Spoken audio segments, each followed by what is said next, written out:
আপনারা কেমন আছেন সবাই? আপনি কেমন আছেন? আলহামদুলিল্লাহ, আমি অনেক ভালো আপনাদের দোয়ায়।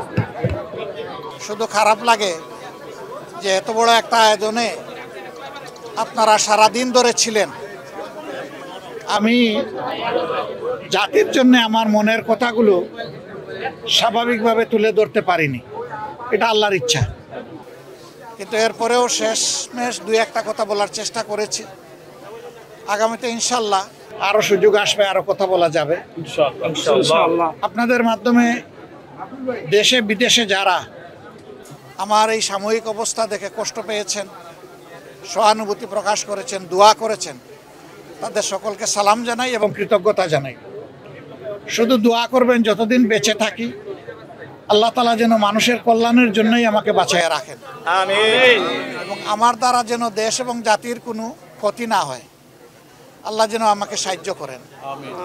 আর এই দেশটা আমাদের সবার রে ভাই, আমরা সবাই মিলে গড়বো ইনশাআল্লাহ। আমরা ন্যায় এবং সত্যের পক্ষে থাকব। অন্যায় অসত্য যেখানে সেখানে আমরা দেয়াল তুলে দেব। ইনশাআল্লাহ। অন্যায় অসত্যের প্রতিষ্ঠা যাতে না হয়, আমরা দেয়াল তুলে দেব ইনশাআল্লাহ। ইনশাআল্লাহ। আমরা একটা দেশ আমাদের যুব সমাজের জন্য উপহার দিয়ে যেতে চাই। ইনশাআল্লাহ। যেই যুব সমাজ বুক পেতে আমাদেরকে মুক্তি এনে দিয়েছে, তাদের প্রতি আমাদের দায় আছে, আমাদের দায়িত্ব আছে। তাদের যে আকাঙ্ক্ষা, এটা অস্বাভাবিক কিছু না। আল্লাহ তাআলা সম্প্রতিও কিছু দেশ আমাকে ঘোরার তৌফিক দিয়েছে। সেই দেশের ভিশনারি এবং দেশপ্রেমিক নেতৃত্বের কারণে মাত্র 3 দশকের ভিতরে এক একটা দেশ কোথায় চলে গেছে বদলে। আমরা পারবো ইনশাআল্লাহ।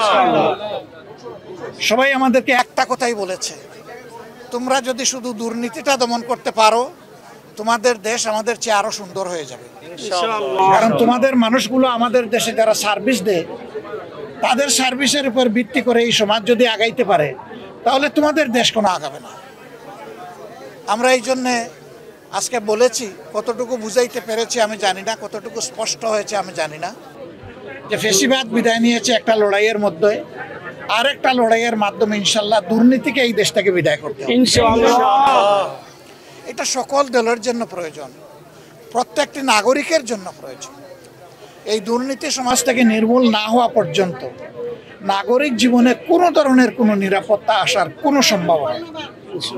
আল্লাহ তাআলা যেন এই কাজটাও আমাদেরকে করার তৌফিক দেন।